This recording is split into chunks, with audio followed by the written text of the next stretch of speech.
With the help of the Almighty, I pray to the Almighty to bestow upon me His truth, His wisdom, and that I may be worthy of conveying His message, and thereby we will be able to sanctify His name, and God help, inshallah, bring peace to the world. Amen. It is a great honor and a privilege to be sitting here. I'm very humbled. I thank God. I've been here a few years ago, and that God gave me life. He should continue. I should have long and healthy years amongst, and all of you should have long and healthy years. God should help. It is really an honor, a privilege to be returning. There's so many people to thank. I was just asking, and I had the pleasure and the honor of personally meeting His Excellency, the Ambassador of Palestine. We had some very, very interesting conversations, and I had of course, the club here that accepted me and gave me the opportunity to speak. I really don't know how to express my thanks. And again, I would mangle names, but I know that his name, I hope, is Maurice. I really hope that I'm pronouncing right. Of course, Nicole. This is an organization that we have been working together. The Chilean Solidarity Committee with Palestine. We've been meeting in many, many different places throughout the world. Nicole is from the first Palestinian, I think, left Palestine in 1948. Yeah. Right? I mean, His Excellency, the Ambassador, was maybe one of the first children that was born as a refugee child out of Palestine. In his mother's womb, he left Palestine. I know that I'm going to do injustice to so many of you who are so kind to me here, but the Federation of Palestine, I thank you very much for helping, and all of you for giving of your precious time. Every person, time is precious, and you have so much to do. For coming, I thank you, and with God's help, inshallah, we hope that it will be worthy of your time being here. The issue that we are speaking about is really crucial, it's critical, it is worthy of really giving thought, not just accepting what the mantras, what the narratives that you hear on the street, the narratives that is being actually put on a platter and given to the human beings today is malicious, it is vicious, it is criminal, and it has caused death and suffering. And really, God created all us human beings, and He wants us to live in peace and harmony. And what we have been hearing for the last, well over the existence of the state, the 68 years, we have become, instead of brothers and sisters, a rift has been driven between us because, I think, we say it's the works of the Satan, of Shaitan, but it has, in material aspects, it's been driven by the news, by the narratives that you've heard. The distinguished men and women here from the older generation, I'm sure, has each one the anecdotes and the narratives of how we, as Jewish people, and you as Arab people, different cultures, Arab Christians, and then the Arab Muslim community, that we all lived together for hundreds and hundreds of years. Personal anecdotes, how we did favors for each other, helped each other in life and death circumstances. And there is many narratives, and I have much to tell. It would be so interesting, but time is short, and it's very unfortunate. I urge anybody who would like to compile and bring narratives, advertise around the world. People should tell their narratives of our coexistence. It's critical that this should be publicized and should be recorded. People get older. We don't realize that time goes past, And people, all of a sudden, we yearn to hear the stories of our parents. We urge everybody to go to your parents, ask your family history, ask many things, but also ask about the coexistence, how we live together in peace and harmony. This is really something that is critical, because it will, when a doctor wants to find out what to prescribe for a patient, he starts asking, what symptoms do you have?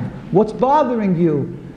And in that manner, he comes to the conclusion of what the sickness is, what to search for at least. By the narrative that we have around the world, there's one thing. There's a religious hate, an ingrained hate from Muslims to Jews, Jews to Muslims, Muslims to Arabs as a generality, Muslims to Christians, Christians to Muslims, and Arabs as a generality to Jewish people.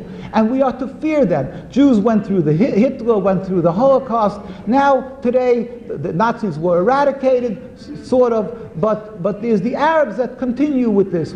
That's a given. That is what the narrative, that is what you'll find in the majority of publications, in children grow up with this. Children, mind you, who are living in homes where their parents are refugees, parents who are the leftovers from large families who escaped from Europe. Children who can tell you stories of how their parents miraculously remained alive and how viciously their neighbors in Ukraine, in Poland, in Hungary, how they were viciously murdered, and people who they had given their trust to turned on them, people who had favors from their parents, and they turned on them, things that's unbelievable. And they tell them, you see the Arabs, this is what you're seeing today, so be careful, be careful. This is part of the Nakba, this is a part of the tragedy, this is part of this terrible crime against the Almighty.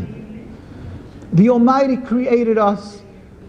The Almighty wanted us to live. His name, one of the names of God is Shalom, is peace, Salom. God wants us to live in peace, and we have been living in peace. And there's an interloper, there's a strange movement, a foreign movement that came along in the last 100-odd years, and all of a sudden, this new narrative came about. This hate started growing and developing, and the proof is there. Stand back, look at history. Where did the Jews flourish? Where did the Jews produce great scholars, great leaders, beautiful communities? Was it not in Iraq, in Iran, in Tunisia, in Morocco, in Egypt, and in Palestine? And who was living in Palestine? How many Jews were living in Palestine? And how many Christians and how many Muslims? The Jewish community was the smallest of these three, and yet all three coexisted. They lived together, they lived in peace and harmony. My colleague, Rabbi Rosenberg, his grandparents left because they didn't want to be under this. When the Six-Day War, there was an intoxication of euphoria, of victory. They left, they were afraid that their children will not, God forbid, nobody's guaranteed with their children, they were afraid that they may be caught up in this. So as his grandparents, as tens of thousands of other Jews left, not knowing another language, they were lawyers, they didn't have a field to have an income, yet they picked themselves up. His grandparents left with 5 children. Both his parents were born in the Holy Land. They were 8 generations Palestinian. I've heard from his grandparents they should live long and happy years to 120. They're in the 80s. I've heard from them and from many other older Jews from Palestine how they lived together, babysat each other's children. So many different anecdotes again, but I picked babysitting children because that is the most precious possession of a person, is his child. And yet they entrusted their children to be babysat by their Arab neighbors. What could be said more than that? Now we have this issue that it is a given that we have an ingrained hate. So we are responsible as a Jew, and the chief rabbis of Palestine stated this. Rabbi Teitelbaum, who was the chief rabbi till 30 odd years ago, he passed away. He himself moved out of Palestine and remained with the title. There is a town called Kiryas Yoel, KJ we call it, in upstate New York, that was created. It's only, the whole town is maybe 30,000 Jews, more. Thank God, God should protect them. And it's all an anti-Zionist town. He moved, remaining as chief rabbi of Palestine, and he urged Jews who are capable, it's very hard to uproot oneself, he urged them, leave, don't be under the Zionist occupation. He himself has many schools. Till today, there are hundreds of thousands of students living in the Holy Land, students of the chief rabbi of Palestine. But he urged his students, he said, stand up. We are required and obligated to inform the world, to let them hear that our name has been hijacked, our identity has been stolen. This is a desecration of godliness. We come along and say we made a godly covenant. We made a covenant to be a king, mamleches kohanim, a kingdom of priests and a holy nation, to serve God, to emulate God, to be a light onto the nations, meaning that people should see ideally how a person is serving God and learn from that. I have to mention that we do not search to convert people to Judaism. We believe, as the prophet Elijah, in his book Tana Devei Yo, and Maimonides writes in his writing that one, to serve God, you don't have to be Jewish. As you're keeping the 7 commandments of Noah, to believe in one God, not to serve idol, not to kill, steal, commit adultery, to have a court system in every land. If you keep 7 commandments of Noah, then you will, with God, then you will inherit the world to come. And it would never, between Jews and their non-Jewish brethren and sisters, was never an issue, the difference of the religion. We respect, and we ought to respect them, and God will give them the world, they will inherit the world to come. This was the coexistence of the people around the world. But God told us that we have to emulate, and we have to keep, we are responsible in our actions, being that we are a nation of priests, that we're constantly studying and studying His Torah, that if people sees our actions and it's not up to par, then it's a desecration of God's name. Zionism is coming and using the Jewish religion, and they are smearing the name of holiness of God. They are smearing the name of our religion in their existence and what they're doing. So we are obligated to stand up and speak. It is very hard. Many of our Jewish brethren are beaten. Our rabbis have been assassinated. This Rabbi Teitelbaum, they tried to assassinate him, and thank God, God protected him. The one of our representative in the Turei Karta with President Arafat, he lived in Jerusalem, and they poured acid in his face. He was blind in one eye, and he was barely able to see from his other eye. And this, I could go on and on with stories like that. So people are afraid to speak up. But the chief rabbi of Palestine pleaded with us that we should go out and speak. He himself went out to speak. So that is what, with God's help, I'm here. I will try to very concisely just give an overview what the difference between Judaism and Zionism, because you have all over the world, and even here in Chile, I was informed that that one of the members of parliament who I bumped into in the hall, I didn't bump hard, I didn't do anything. I didn't do anything wrong, please don't accuse me. But we passed them in the hall. And this member of parliament, I was informed by Nicole, said that it's a crime to differentiate between Judaism and Zionism. So we are here to let you know that these are thieves. They're using the Jewish name. The Zionists have stolen our name. They've hijacked my identity card. They have no right to use my name, Judaism. Judaism is subservience to God. It's a covenant we made with God on Mount Sinai 3,000 years ago to uphold, to be subservient to Him, and to keep the laws of His Torah. We've been doing this for 3,000 years.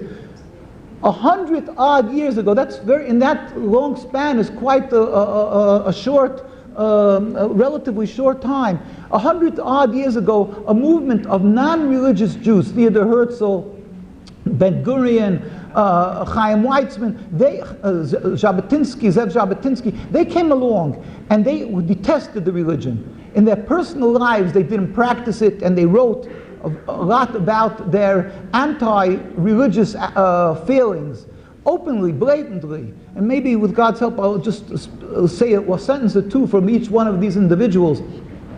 But they came along, and they were searching for convenience, for something that, what were they searching for? We believe again that the Shatan, the Satan, was driving them, because they should have assimilated, like their parents did. They came from children of the Reform, mostly from Reform Judaism, which is around 250 years ago, which means to reform the Judaism. It's ridiculous. If somebody wants to come along and say, oh, they're going to reform, there's an atheist who will become the Pope or something, because he speaks well, because he has other good plans. He's a very efficient, he's a linguistic, he's an economist, he's a scientist. You'll say, that's crazy. Somebody's coming along, and they because they want a convenient life with a homeland, therefore they're using the name Judaism for their ideology, for their issue. That is what Zionism is. Zionism came 100 odd years ago with an ersatz Judaism, a transformation from subservience to God to a political nationalist movement, a material issue of having a piece of land, an Olympic team that's going to win gold medals, that they can say we have Nobel Prize winners, and we're not in any manner a third world country. We are with the top. We are with the best. They go along speaking how great they are. That is what our Judaism is, that we should be somehow better than the other, that we should be able to brag about what we've gained in materialistic gains, that we should be able to, in some manner, have a piece of land, and ignoring, of course, and ignoring all what God commanded us of being compassionate to others and so forth. This is not Judaism. They've taken an atheist pope. That is what they've done. They've stolen my religion. They've taken a movement, and they needed something to give it legitimacy, that they should have backing from the Christians, from the world, in the United Nations. They can't just say, people ask them, look, you have a movement, it's 68 years, you're having, every 10 years you have a major war, 48, 56, 67, the Intifada 1, Intifada 2. How much are you going to keep on trying to make this ideology of yours? Drop it. Jews were living there together with people, with the Muslims, with the Christians together. Why should we keep on pushing it? You're trying to drive a square into a round hole. Why? So the way they came along with a simple excuse, this is not a new thing. We are this godly given religion that you believe in, that you respect. It's the Bible. God gave us the land. It's ours. How dare you start up with God? And people get intimidated. Yeah, I don't want. I bought stocks yesterday. I don't want it to fall. So they don't want to start up with this issue. So they're using the Judaism, the religion, as a facade, a window dressing, for a simple, materialistic, flawed political movement. Nothing that has to do with religion. Again, it's in essence, Zionism was a movement, an ideology. To have a piece of land, they wanted to make it in Patagonia, in Uganda, places that were very lush land. The only reason they decided eventually to make it in Palestine is because they needed the support of the world. And so again, there's so many different facets, depending what level of Zionism you look at, what group of Zionists. But these guys kept on saying, hey, you know why we need a land? Because where's God to protect us? Where was he by Hitler? Where was he? Well, they started before Hitler. Where was he by all these trials and tribulations of Jews? By the Dreyfus. Theodor Herzl said, where was he by the Dreyfus trial? You see, Jews suffered. Captain Dreyfus was a French captain who was accused of espionage. If you know, it's a very famous case, Captain Dreyfus. And they gave him a very long sentence. And one of the reporters wrote about, decided to study this case. And he came along and he said, you know, they picked Dreyfus and they accused him of espionage because it was somebody else, but he's a Jew. And all of a sudden the issue became, it was in the papers, and a lot of anti-Semitism really surfaced. And it was a very, very dirty fight in France. They eventually exonerated Captain Dreyfus, and it turned out it was somebody else who threw the blame on him because he was a Jew. But really, you saw in the judicial system was blatant anti-Semitism. Theodor Herzl, the father of Zionism, came along and said, you see, we assimilated, we're not religious. He said, and you see, it didn't work. So we have to make a homeland. So a Jew turned to him, other religious Jews turned to him, and they said, but you're not allowed to do this. What does he know about religion? In fact, he proudly announced that he's not circumcising his son. Jews gave their lives. This is part of the Jewish, our covenant with God, that we have to circumcise our sons. And he announced in the newspapers that he's not circumcising the son. He never did. He had one son, his name was Hans. He never circumcised him. He detested religion. So he really just wanted a lush land for convenience sake that should have the Jews together, so they shouldn't have to worry about anti-Semitism. But he wanted to really throw away the yoke of Judaism. But his friends told him, you have to turn to Palestine and use Judaism, because or else we won't have enough money, enough support. So they went to Palestine, and all of a sudden some of their messengers grew beards, and they started giving themselves the name Eschalto de Geula, the beginning of redemption. That's what they call themselves, the beginning of it. And they have music in New York, I don't know, other places, in their advertisements. You hear this emotional music going, it says, oh, we've 2,000 years we were in exile, and now we have back the land that God gave to us. They know that the world does not know the truth of the Torah teaching, so they can use this as a ploy, as a tool to get the support, the emotions of the non-religious Jews, the ignorant, most Jews who are ignorant of their religion, even the marginally religious Jews, and of course of the evangelistic Christians and others who support, because some of them with really, most of them, with well-meaning. They feel the suffering of Jews, they pity them, and they know in the Bible it says it's the land, God gave the Holy Land to the Jews, so they support the Zionists because they believe it's true. They're giving them the land. But they know better. The Zionists knew. They knew they're just hypocrites. They knew they're just dressing and using God's name because they scorn the religion. They detest it. Jabotinsky, there was the two fathers of the Zionist movements. There was the Haganah and the Irgun. Begin, a prime minister, was a student of Jabotinsky. So there was two schools going very terroristic. Both of them, the Haganah, and which turned into the IDF, Israeli Defense Force, was from Ben Gurion. Both of them, they're good competition for what terrorism is. But more fanatical maybe was Jabotinsky, they said, and he wrote in 1919, well before the state was created. He wrote in a newspaper called Chadosh Haaretz. The Chadosh Haaretz means the news of the land, and he wrote like this. I'm quoting: "In the national home, we will announce that those Jews who have on themselves the rust of exile, and they refuse to shave off their beards and payas and earlocks, will be second-class citizens and will not have the right to vote." Ben Gurion didn't want to be left back in this, and messages, and I will quote him also in a second. Here you go. The diaspora means that we were spread through exile, is ending, and everyone is coming. They're coming back, and according to his theory, everybody is coming. This still does not make a nation, but a mixed multitude and dust of man. Because he detested so much Cyril, it's a dust of man, without the language and education, without roots. To change dust of man to a cultured nation is not an easy job. In other words, they were looking to uproot the Jew from his connection to God and to make him into a proud nationalist, a supporter of this powerful army. We are strong, we're not going to bow our heads again, never again. Maybe you heard the statements of the JDL, Jewish Defense, never again, we're going to show you. Not God. God didn't help us, God forbid. So it's rooted, this whole country is rooted in heresy. That it's not God, It's not God who helps us, it's our guns, our Uzis, our phantom fighters. And ironically, this is the root of Zionism.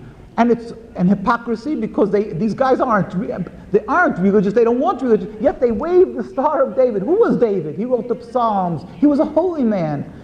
They call themselves Yisroel. Jacob's name was Yisroel. So how dare they? They're using religious people. They desecrate the Sabbath. In fact, they'll arrest anybody who demonstrates, and they arrest and brutally beat my colleagues for demonstrating when they desecrate the Sabbath. We desecrate them we demonstrate because of what they're doing to the Arabs. We demonstrate because they're beating, because every crime they're doing to the Palestinians. We demonstrate because of the existence of the state, and we don't have arms. Nobody accuses us of having guns, and they brutally beat our people. But they also beat us because we stand out there on the Sabbath because the cars fly through the streets on the Sabbath and they don't want to close the streets in the Jewish neighborhoods. We say, how dare you? God warned us. I created the world in 6 days. The seventh day I rested. You ought to keep. It's one of the 10 commandments. How dare you take a land where the horn blown? In the time when it was under the Turks, when it was under the British, there was a horn blown before the Sabbath and everything became silent. There was a man who would go around from store to store and every single store closed before Sabbath. But now, how dare you Orthodox Jew tell us what to do? We are a democracy. We are the new Judaism. Yet, to you they turn and they say, God gave us the land. How dare you start up with God? They have a license. They have a license to be Jews because they're the protectors of Jews. They're protecting us from the Arabs. How dare they? But this is what they're doing. It's a farce. Ironically, in the Torah it states that we are forbidden to have one piece, since we were sent into exile, to have 1 inch of sovereignty, even if it wouldn't be inhabited. And certainly not by stealing and killing. These are expressly forbidden. So in one fell swoop, when they decided to go to Palestine, they've breached. Their concept, their ideology was heresy. But here they're breaching every law. We're not allowed to make a state. We're not allowed to kill and steal. And above all, when we have to show gratitude to do good done to us. It's a requirement of the Torah. The Arab lands gave us a home. The Palestinians gave us a home. How dare they turn around and tell the world that these are evil people, that you shouldn't allow them in the United States. How dare you say that? These are the people who gave you a safe haven when you were being persecuted in Europe. Our hearts cry. Jews around the world who are true to religion, our children go up with this. They hear, we cry, we are humiliated because this is being done. And now and then the people think the more religious you are, obviously, then you will observe the Torah more. So the more you support the state of Israel. They make cartoons when they want to show a Zionist of a Jew who dresses like me. And sometimes they take my picture. They go on the internet, they want to show a Zionist. So they take a picture of a Jew. They'll take my picture because it's out there. I've had it more than once. It's tragic because it's nothing, it's not based on reality. Judaism and Zionism are miles apart. They are diametric opposites. Judaism is subservience to God. Zionism is heresy. They call it democracy. It's not that either.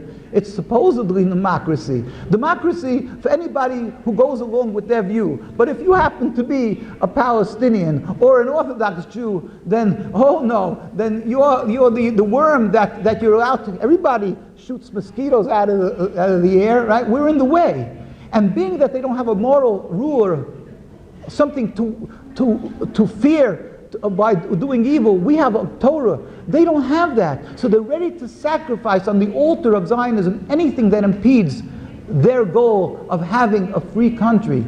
So we are out there to tell you that this concept of Zionism in every facet is not only, it's not Judaism, it's criminal.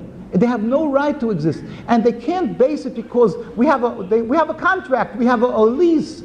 They say we bought the land, we got it from God. That lease is false. God said to the Jews, it's God's land. You are to remain there till as long as you are on this high level of holiness. But when every prophecy, Jeremiah, Ezekiel, Isaiah, speaks about how the Jews were warned by God that being due to our sins, if you're not remaining on that high level, you will be driven from the land. And this happened with the destruction of the temple.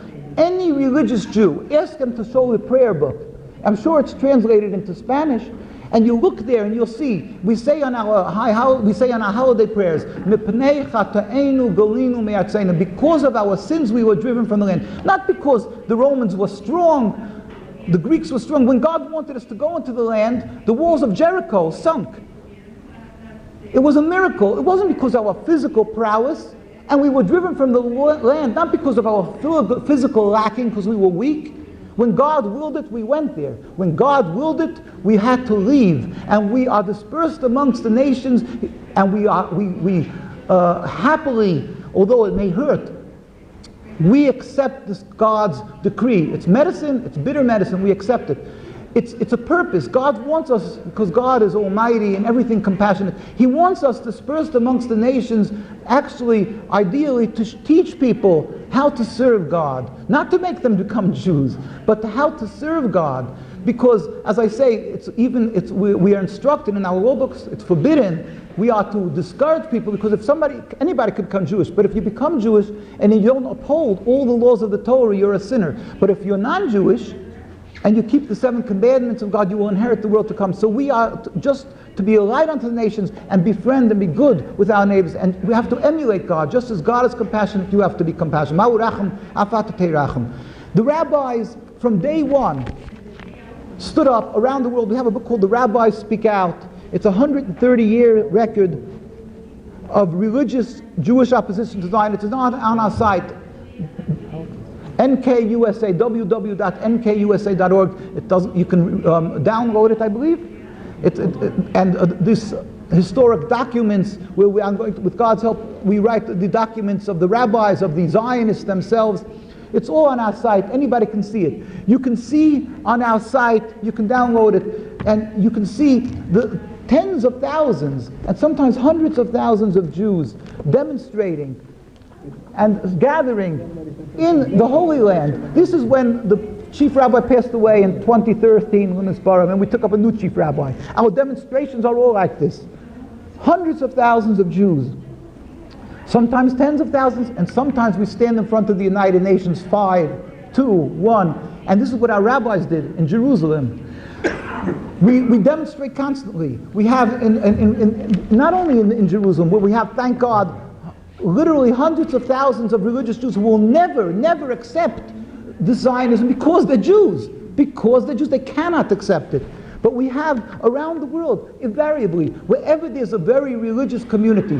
In New York, we live right across from Manhattan, Williamsburg, the largest concentration of religious communities. There's more, there's other communities, but there, you go, there's not one Israeli flag. It's the largest concentration of religious Jews. Go to Manhattan, cross over, right across, you'll see it. Go to London, Stamford Hills. There's not an Israeli flag, because it has to be. If you're religious, you're truly religious to the Torah, you're not making compromises like many, even these marginally religious communities around the world, then you cannot sustenance Zionism.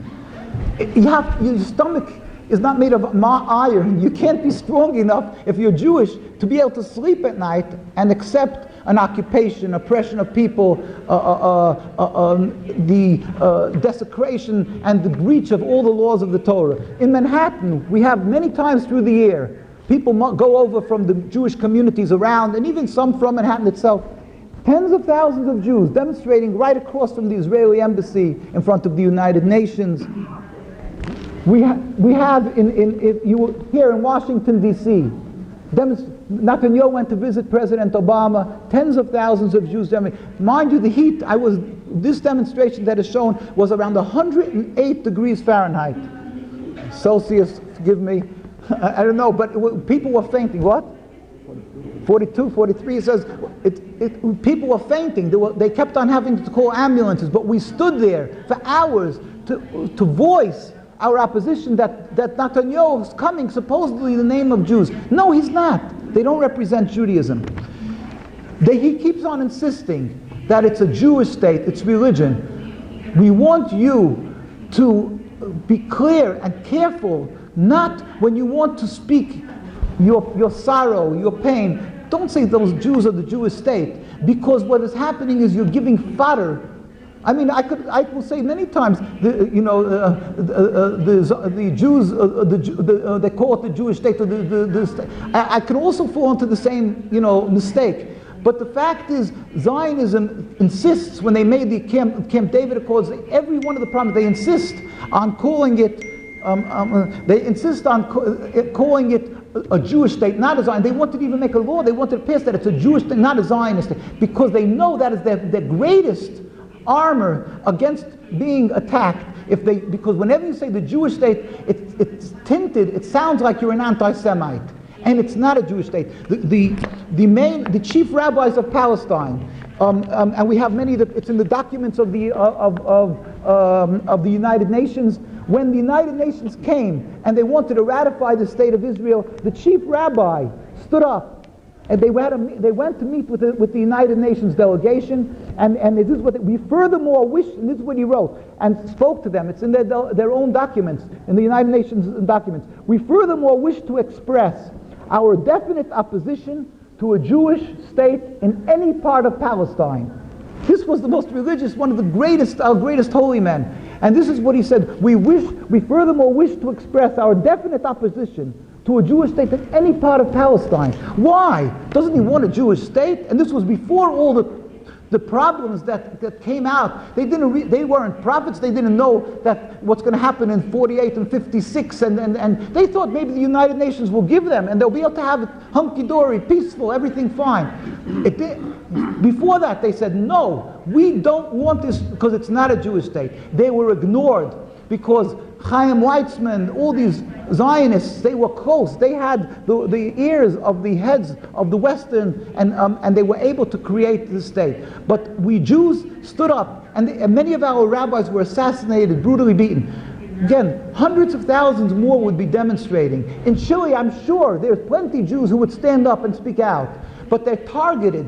In many of our students who live around the world, in the United States and many countries, in France, they tell us they're afraid to speak up. In Argentina, we have a beautiful Jewish community, but they're afraid to speak out because of the intimidation, the brutal attacks of Zionists.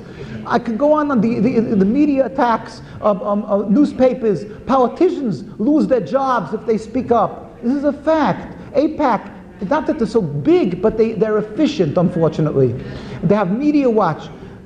But the truth is, as I say, the religious community stands in solidarity, feels your suffering, and we know one thing. In truth, the greatest power on the universe was, is, and will always be the Almighty. We'll never forget that. And the Almighty ultimately will end the state, because it says, why are you rebelling against me? You will not be successful. And you even see the state illogically is not successful, because in the years that passed, why did all the people, I'm ending in 2 minutes, maybe. Why do you find people living in refugee camps? It's illogical. So many people should have gone to Canada. The Palestinian people, I go to many universities, they're brilliant, they're gifted. Why do you see they're living in squalor in refugee camps throughout the world? Grandchildren already. Of course, people don't let them, that I know, but still in all, it defies logic that after so long, they shouldn't have assimilated, really melted into societies around the world. We believe it's because God does not let this state of Israel come to its dream, because it can't be. It can never be a successful land. It's a rebellion against God. And it will end. It ultimately will end. And just like USSR, you were intimidated. It was so powerful. And people lost hope. USSR didn't let prayer. They didn't let religion. It disappeared overnight peacefully. We urge everybody, the power, the ultimate power is God. We have to pray to God for the speedy and peaceful, God help, this total dismantlement of this impediment to peace, the Zionist state of Israel. It's the remedy. If everybody knows what the sickness is not the Hamas, Hezbollah. It's not the Palestinians, this group or that group. The root is because a foreign object was put into an eye, and the eye keeps on blinking. Remove this foreign object, and the eye with all the different colors and parts will be good. Jews, Muslims, and Christians live together. You threw in a piece of sand into the eye. You put in Zionism, a foreign object. Remove the foreign object and there'll be peace. we can embrace each other and serve God in harmony once again. That is the true solution. We can pray to God. God is capable to bring this end. At the same time, I hope I gave you, with God's help, and I urge you to look further into the study of this subject, that you should have enough, give you like a courage that you, when you're accused of anti-Semitism, you should say, excuse me, if anybody's anti-Semitic, it's Zionism, because Jews were living in every Arab land. Jews were living in France wearing the yarmulke, wearing the coverings of the head, and they weren't afraid. What happened? Since Zionism came, that's when we are afraid to live in societies that we were able to live in. So obviously, it's the cause and of bloodshed is, and in time of history, you won't find a peaceful time of history that there's so much bloodshed as since the state of Israel. So this insurance policy is only the cause of Palestinian and Jewish bloodshed. They are the exacerbators of anti-Semitism. Your hands are covered in blood. Remove this impediment and we will have peace. So don't be intimidated. Pray to God. At the same time, please speak up for the people of Palestine. Stand up for them. Every day that goes by is another korban, another sacrifice to Zionism, to this terrible Nakba tragedy, because people are emotionally scarred. Every family is scarred, whether they're living in Palestine or out. In every refugee camp, that people don't even know the names, they've forgotten about them. We must stand up and urge, and just like by South Africa, any child you ask today, could you have a racist state like South Africa the way it was, or blacks sitting in the back of the bus like in the United States? They'll say it's crazy. They won't believe that George Washington and our distinguished and beautiful country that they speak about, the Bill of Rights, that they allowed this to happen for so many years. What changed it? Civil rights groups, plain Jack and Jane, plain people like us, went up and kept on badgering and talking and not letting the politicians feel comfortable. That eventually caused that one of the nations in the United Nations that was sitting there as a distinguished nation, while Nelson Mandela was rotting in prison and called a terrorist, they were the ones able to do this. We pray to God. God will ultimately do it, but we have to stand up and keep on, and God help we should be successful with the free and Palestine. So we as Jews, I'm selfish, we can show our gratitude to the Palestinian people, say, here's your homeland, here's your land, and we are proud, we are thankful we can return it to you, and we hope to live together and serve God in harmony again. God will sanctify His name. Ultimately, we pray for the day when God will reveal His glory throughout the world, where all humanity will believe in the one God. We will all serve Him in harmony soon in our days. Thank you.